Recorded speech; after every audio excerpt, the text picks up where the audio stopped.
အားလုံးပဲမင်္ဂလာပါခင်ဗျလက်ဂီတို့ဒီ channel ကနေပြန်လည်ကြိုဆိုလိုက်ပါတယ်ခင်ဗျ29ရက်နေ့တလ2026နေကုန်အတွက်ဒုတိလေးကိုတက်ပြပေးသွားပါမယ်ခင်ဗျ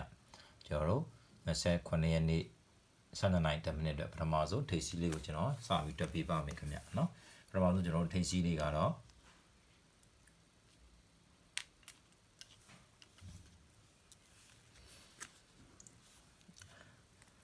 9ရယ်ဒီ3ညရယ်9ရယ်ပြီးတော့ဒီက3ရယ်เนาะဒီလေးလုံးပေါင်းချင်းပေါ့ခင်ဗျเนาะဒီလေးလုံးပေါင်းချင်းခွန်3ည9 3လေးလုံးပေါင်းချင်းကတစ်ချက်19ပေါ့เนาะ19ဆိုတော့9ရယ်ကျွန်တော်တို့ပါဝါက4ဟုတ်ပြီเนาะ9ပါဝါ4ဆိုတော့ဒီမှာကျွန်တော်တို့က4ထိပ်စီထွက်သွားပြီဟုတ်ပြီเนาะခွန်3ည9 3တစ်ချက်19เนาะ19 9ရဲ့ပါဝါက4ဒီမှာ4ထိပ်စီဟုတ်ပြီเนาะနောက်တစ်ခုကျွန်တော်ဆက်ကြည့်မယ်နောက်တစ်ခုကြတော့ကျွန်တော်ဒီမှာ3ရယ်9ရယ်ပေါင်းတော့10ဒီက1နဲ့8နဲ့ပေါင်းတော့9တို့လား19ပဲခင်ဗျ19ဆိုတော့9ရဲ့ပါဝါကလည်း4ပဲခင်ဗျဟုတ်ပြီเนาะ4ဆိုတော့ဒီမှာလည်းကျွန်တော်တို့4ထိပ်စီနဲ့ထွက်သွားတယ်ဟုတ်ပြီเนาะဒါကြောင့်မို့12နာရီ10မိနစ်မှာ29ရက်နေ့12နာရီကျွန်တော်တို့10မိနစ်မှာဖြစ်နိုင်ကြီးရှိတာပေါ့ခင်ဗျာเนาะကျွန်တော်တို့တွက်နေတိုင်းပဲပြီးတယ်ဆိုတော့4ရယ်9ရယ်9ရယ်2ရယ်ဒီလေးလုံးပေါင်းချင်းပေါ့ခင်ဗျာเนาะဒီလေးလုံးပေါင်းချင်းကဒီမှာဆိုရင်ကျွန်တော်တို့9 7 20 22ဆိုတော့2ရယ်ပါဝါက9ဟုတ်ပြီเนาะ2ပါဝါ9ဆိုတော့ကျွန်တော်တို့ဗာထိပ်စီရသွားပြီလေဆိုတော့9ထိပ်စီရပါပြီဟုတ်ပြီเนาะဒါက9ထိပ်စီတစ်လုံးရပါပြီ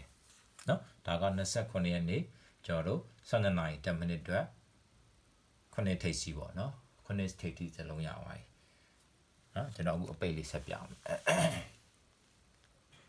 ဟုတ်ပြီเนาะအပိတ်ကနန်းလေးကိုကျွန်တော်ဆက်ကြည့်အောင်အပိတ်ကနန်းလေးကကျွန်တော်တို့ဒီလေးလုံးပေါင်းခြင်းပေါ့เนาะအပိတ်ကနန်းလေးကဒီလေးလုံးပေါင်းခြင်း3ညရယ်4ရယ်2ရယ်9ရယ်ဒီလေးလုံးပေါင်းခြင်းเนาะဒီလေးလုံးပေါင်းခြင်းက6 9နဲ့ပေါင်းတော့73ဆိုတော့ကျွန်တော်3ရယ်နဲ့ခက်က5ဟုတ်ပြီเนาะ3ရယ်နဲ့ခက်က5ဒီမှာကျွန်တော်တို့5ထိပ်ထွက်သွားပြီsorry ပဲ5ပိတ်ပေါ့เนาะထိပ်စီရတော့4အပိတ်ကတော့ဒီလေးလုံးပေါင်းခြင်း4 3ည2ခွန်ပေါင်းခြင်းက4နဲ့2နဲ့ပေါင်းတော့6 9နဲ့ပေါင်းတော့73 3ရယ်နဲ့ခက်က5အပိတ်နဲ့45ထွက်ထားပါလေခင်ဗျเนาะနောက်တစ်ခုကျွန်တော်တို့ဆက်ကြည့်မယ်နောက်တစ်ခုကလည်းဒီလေးလုံးပေါင်းခြင်း3 1ခွန်ပေါင်းခြင်းဟုတ်ပြီเนาะတစ်ချက်12ဟုတ်ပြီเนาะ12ဆိုတော့2ရယ်နဲ့ခက်က4 2ရယ်နဲ့ခက်က4ဖြစ်တော့ဒီမှာကြတော့ကျွန်တော်တို့ဟာ2ကိုပဲယူလိုက်တယ်ဟုတ်ပြီเนาะ2ကိုယူလိုက်တော့ဒီမှာကျွန်တော်တို့2အပိတ်နဲ့42ထွက်လာတယ်ခင်ဗျเนาะ42ထွက်လာတယ်အဲဒါကြောင့်မို့ကျွန်တော်တို့12နာရီ10မိနစ်မှာဖြစ်နိုင်ရရှိတဲ့ကဏ္ဍကတော့ဒီက4 3 3ညခွန်ပေါင်းခြင်း14 4ရဲ့နှစ်ခက်က2ဟုတ်ပြီနော်4ရဲ့နှစ်ခက်က2ဆိုတော့ကျွန်တော်နှလုံးပိတ်မယ်ဆိုတော့ခွန်2ဟုတ်ပြီခွန်4ဟုတ်ပြီနော်ခွန်2နဲ့ခွန်4ခွန်2ကတော့ကျွန်တော်ထွက်ပြီးသားလာထားတယ်ခင်ဗျနော်ခွန်2ကထွက်လာတယ်ခွန်4နော်ခွန်2ခွန်4ပေါ့ဒါပြောလို့မြတ်20ထိုင်ကြခဲ့တဲ့အတွက်ထိုးခြင်းနဲ့ထိုးပေါ့နော်နောက်ကွက်ပဲထိုးရမှာပဲခင်ဗျနော်9နဲ့9နဲ့94နဲ့ဒါနောက်ကွက်ပဲထိုးရမှာ7နိုင်10မိနစ်မှာပြီးရင်ကျွန်တော်ညနေ4နိုင်ခွဲဆက်ပြမယ်နော်ညနေ4နိုင်ခွဲအတွက်ပထမဆုံးထိပ်စီးကိုကျွန်တော်တို့စကြည့်အောင်ဟုတ်ပြီနော်ပထမဆုံးထိပ်စီးကိုကျွန်တော်တို့ကြည့်မယ်ဆိုရင်ထိပ်စီးပိုင်းလေးကကျွန်တော်တို့ဒီနှလုံးပေါင်းခြင်းကနော်ဒီနှလုံးပေါင်းခြင်း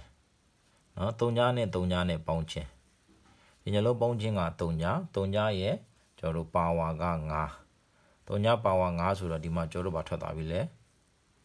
3ညထိပ်စီထွက်လာတယ်နော်3ညနဲ့ပေါင်းခြင်းက3ညပါဝါ9 3ညထွက်လာဒီမှာကျွန်တော်တို့3ညယူတော့ထိပ်စီနှလုံးထွက်မယ်ခင်ဗျာနော်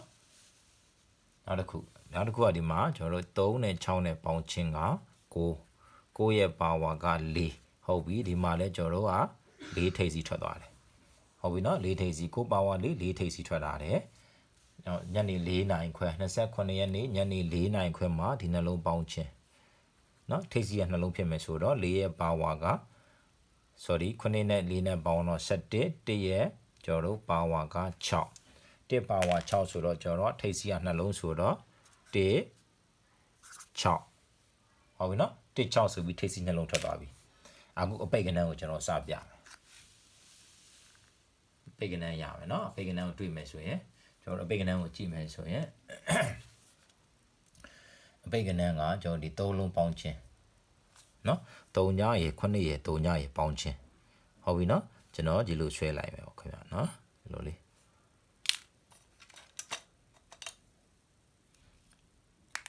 ဟုတ်ပြီနော်ဒီကျွန်တော်ဒီ3ညရေ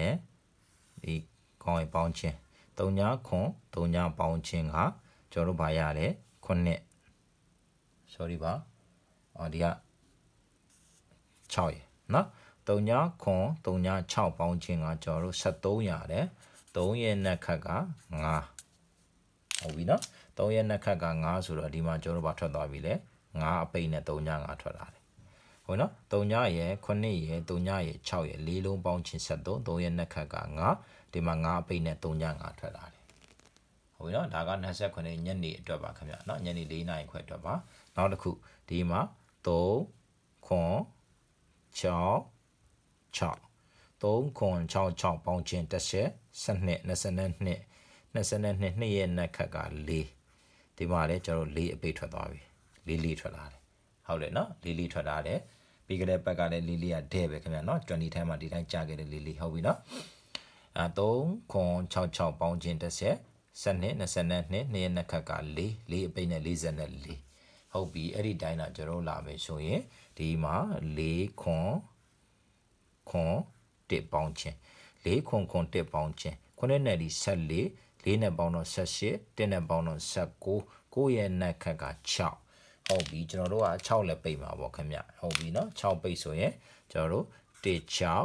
6 6ဟုတ်ပြီနော်ဒါကကျွန်တော်တွက်နေအတိုင်းကြားခဲ့တဲ့ခဏန်းလေး4ခွက်ကျွန်တော်29နေ့မှာမနက်ပိုင်း2ခွက်ညနေပိုင်း2ခွက်ထိုးရမယ်4ခွက်ထိုးရမယ်အဲ့ဒီမှာမှအရန်ခွက်တွေတွဲပေးပါဆိုလို့ကျွန်တော်ကအခုတွဲပေးပါမယ်2ရဲ့ပါဝါ9 2ရဲ့နှက်ခတ်က4 4ရဲ့နှက်ခတ်က2 4ရဲ့ပါဝါက9 9ရဲ့နှက်ခတ်က6 9ပါဝါ4ဒီမှာဆိုရင်1ပါဝါ6 1ရဲ့နှက်ခတ်က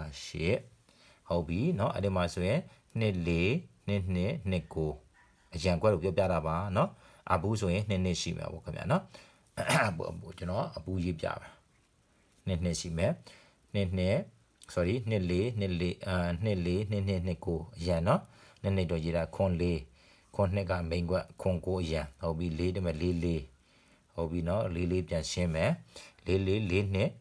4 9အရန်ဟုတ်ပြီညနေကျွန်တော်တို့ကြည့်မယ်ဆိုရင်1 9 1 6 1 4 1 6ကဒီမှာမိန်ခွက်ဖြစ်သွားပြီပြီး6 9 6 6 6 4 8 9 8 6 8 4ဟုတ်ပြီเนาะအဲ့ဒါလေးတွေကောင်းပါတယ်เนาะအပူကတော့ဒီမှာ6 6ရဲ့2 2ရဲ့4 4ရဲ့ပဲရှိတယ်အားလုံးပဲကျွန်တော်တို့29ရက်နေ့မှာအားလုံးခံကောင်းကြပါစေအားလုံးကိုကျေးဇူးတင်ပါတယ်ခင်ဗျကျွန်တော်ရဲ့ပို့ထဲကိုလည်းဝင်ကြည့်ပေးပါခင်ဗျကျွန်တော်ရဲ့ Lucky Channel Lucky Duty ရဲ့ channel ရဲ့ပို့မှာလည်းကျွန်တော်တင်ထားပေးပါတယ်ခင်ဗျအမဒီလေးလည်းဝင်ကြည့်လို့ရပါတယ်ခင်ဗျเนาะအားလုံးပဲကျေးဇူးတင်ပါတယ်အားလုံးခံကောင်းကြပါစေခင်ဗျ